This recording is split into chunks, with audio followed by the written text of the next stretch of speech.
दोस्तों, इस रिपोर्ट में तकरीबन 10 से 12 खबरें आपके सामने रखूंगा और सारी खबरें अलग अलग टॉपिक की हैं। बहुत सारी खबरें आ गई, कुछ को डिटेल में बताऊंगा, कुछ को ब्रेकिंग न्यूज टाइप से आपके सामने रखूंगा। एक आध खबर ऊपर नीचे हो जाए तो माफ कर देना, कमेंट में आकर टोकना मत कि फराज भाई ये खबर आपने कम बताई।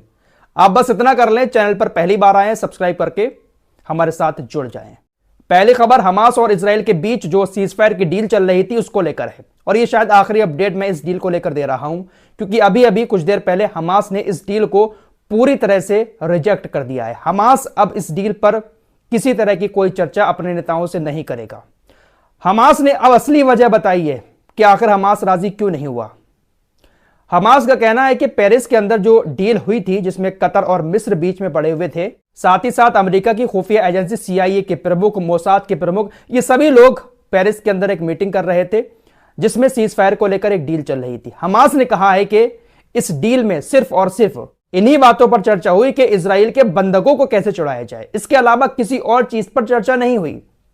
हमास का कहना है कि ना तो इस बात पर चर्चा हुई कि परमानेंट वाला सीज फायर होना चाहिए, ना तो इस बात पर चर्चा हुई कि गाजा के अंदर मानवीय सहायता पहुंचनी चाहिए, और ना ही इस बात पर चर्चा हुई कि फिलिस्तीन के जो लोग इजराइल की जेलों में बंद हैं उन लोगों को इजराइल रिहा करे।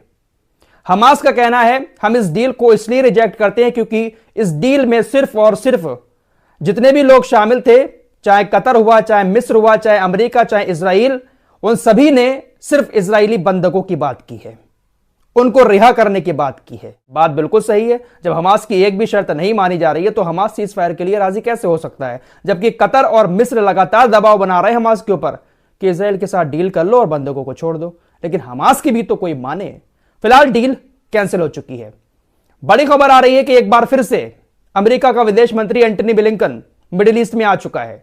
जब से जंग शुरू हुई है ये लगातार हर हफ्ते मिडिल ईस्ट में आ जाता है। सऊदी अरब के अंदर ये उतर चुका है और एक बार फिर से यही कोशिश करेगा कि हमास और इजराइल के बीच किसी तरह की कोई डील हो जाए और इजराइल अपने बंधकों को छुड़ा ले। ये भागा दौड़ी जो मची हुई है ना अमेरिका और इजराइल के नेताओं की, ये सिर्फ और सिर्फ इसीलिए है कि हमास के कब्जे में इजराइल के बंधक हैं, वरना ये लोग शांति से अमेरिका में बैठते और इधर इजराइल को छोड़ देते तबाही करने के लिए। जो बाइडेन का बयान आया है, इसने कहा है कि अगर मुझे जरूरत महसूस हुई तो मैं अपनी सेना को मिडिल ईस्ट के अंदर यह आदेश दे दूंगा कि वो ईरान के खिलाफ भी कोई जरूरी कदम उठाए, ईरान के खिलाफ भी मिडिल ईस्ट के अंदर अमेरिका की सेना एक्शन ले। फिलहाल इराक के अंदर ईरान समर्थित जो संगठन है, अमेरिका ने जो हमले किए थे उन हमलों में उन संगठनों को जो नुकसान हुआ है उस नुकसान की पूर्ति करने के लिए कई सारे ट्रक इराक के अंदर पहुंच चुके हैं, जिसमें हथियार, ड्रोन, रॉकेट और मिसाइलें शामिल हैं। अमेरिकी सीनेट में एक विधेयक पेश किया गया जिसके मुताबिक इजराइल और यूक्रेन को मदद देने की बात कही गई है। यूक्रेन को $60 अरब और इजराइल को $14 अरब अमेरिका दे सकता है। उधर तुर्की ने भी ऐलान कर दिया है कि वो मिस्र को ड्रोन बेचना शुरू कर रहा है। बहुत सारे ड्रोन तुर्की के अंदर बनाए जाते हैं और तुर्की अब मिस्र को ड्रोन देगा, लेकिन मिस्र ड्रोन ले ही क्यों रहा है जब उसका कुछ करना नहीं है। मिस्र की सेना तो पूरी तरह से अमेरिका और इजराइल के ऊपर निर्भर है। ईरान ने एक बार फिर से गाजा के लोगों के लिए तीसरी मदद की खेप भेजी है, जिसमें बहुत सारा खाना, दवाइयां और जरूरत की सामान है। लेकिन क्या फायदा, ईरान या तमाम देश गाजा के लिए मदद तो भेज रहे हैं, लेकिन मदद मिस्र के बॉर्डर पर खड़ी रहती है। मिस्र वाले इजरायली सेना की इजाजत का इंतजार करते हैं कि इजराइल की सरकार और इजराइल की सेना इजाजत दे तो ट्रकों को अंदर भेजा जाए। अभी 2-3 दिन पहले ही आपको बता चुका हूं कि तकरीबन 600 से ज्यादा ट्रक इजिप्ट के रफा क्रॉसिंग पर खड़े हुए हैं, जिसमें खाना और दवाइयां हैं। बहुत दिन से खड़े हैं, खाना भी बेकार हो चुका है, दवाइयां भी बेकार हो चुकी हैं, तो ईरान ने ये जो खेप भेजी है ये भी वहीं पर खड़े खड़े बेकार हो जाएगी। पॉलिटिको की रिपोर्ट के अनुसार अमेरिकी राष्ट्रपति जो बाइडेन ने इजरायली प्रधानमंत्री बेंजामिन नेतन्याहू को बुरा आदमी कहा, लेकिन व्हाइट हाउस ने इस दावे को नकार दिया। व्हाइट हाउस ने कहा कि नहीं भैया, हमने ऐसा कुछ नहीं कहा है। लेकिन पॉलिटिको की रिपोर्ट कोई छोटी मोटी रिपोर्ट नहीं होती है। जो बाइडेन ने कहीं ना कहीं यह बात जरूर कही होगी कि नेतन्याहू बुरा आदमी है। रूस के राष्ट्रपति व्लादिमीर पुतिन बहुत जल्द तुर्की का दौरा करने वाले हैं। यूक्रेन और रशिया की जंग के बाद तुर्की पहला ऐसा नाटो का देश है जिसके दौरे पर रूस के राष्ट्रपति व्लादिमीर पुतिन जा रहे हैं।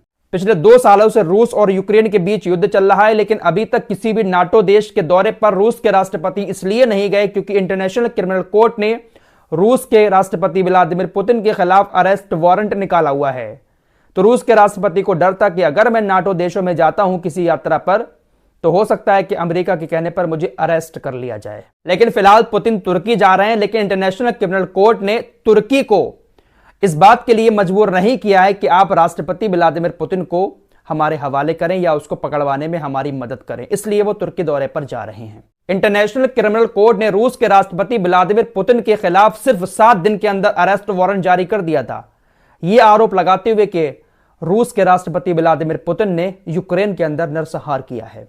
यूक्रेन के अंदर तकरीबन 500 से 600 बच्चों की मौत हुई थी, जिसके बाद अरेस्ट वारंट जारी कर दिया गया और यहां फिलिस्तीन के अंदर तकरीबन 15,000 बच्चे मर चुके हैं, लेकिन सब संस्थाएं सोई हुई हैं।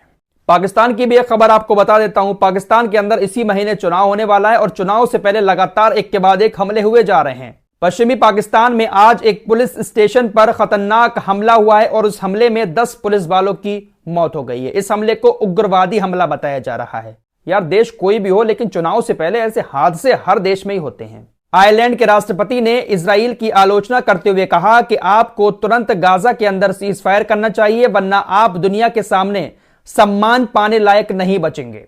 आयरलैंड के राष्ट्रपति ने तुरंत UNRWA की फंडिंग को रिलीज करने की भी अपील की। इजराइल को आयरलैंड के राष्ट्रपति की यह बात इतनी बुरी लग गई कि उसने अपनी उड़ानें ही आयरलैंड से रोक ली। कोई भी फ्लाइट अब आयरलैंड के लिए इजराइल से नहीं जाएगी। तालिबान की फाइनेंस मिनिस्ट्री ने एक बयान जारी किया है कि जब से अफगानिस्तान के अंदर हमारी सरकार आई है, तब से तालिबान के अंदर भ्रष्टाचार शून्य हो गया है। तालिबान के अंदर किसी तरह का कोई भी भ्रष्टाचार हमारी सरकार आने के बाद नहीं हुआ है। खबर आ रही है कि जॉर्डन और डच वायुसेना ने गाजा के अंदर 2 बड़े बड़े हेलीकॉप्टर के जरिए बॉक्स गिराए हैं और उन बॉक्सों में दवाइयां हैं और कुछ खाना है। दोस्तों, इजराइल के एलियट का नाम तो आपने सुना ही होगा। अक्सर मैं अपनी वीडियो में कहता रहता हूं, एलियट बंदरगाह पर हमला हुआ। जब से एलियट बंदरगाह पर इस्लामिक रेसिस्टेंस ने, हिजबुल्लाह ने और हुतीज ने हमले करना शुरू किए हैं, तब से वहां पर कोई जा ही नहीं रहा है। यह एक ऐसा इलाका है जो बहुत ज्यादा खूबसूरत है। कोई भी टूरिस्ट इजराइल के अंदर आता है तो यहां पर जरूर जाता है, लेकिन टूरिज्म बंद हो चुका है। अब इजराइल ने ऑफर निकाले हैं कि आइए हमारी एलियट पर घूमने आइए, हम आपको कैशबैक देंगे, हम आपको भर भर के कैशबैक देंगे। अगर आप होटल बुक करते हैं, कुछ खाते पीते हैं, यहां पर एक्टिविटी करते हैं, तो उसमें भर भर के आपको कैशबैक मिलेगा। आपकी बहुत ज्यादा बचत होगी।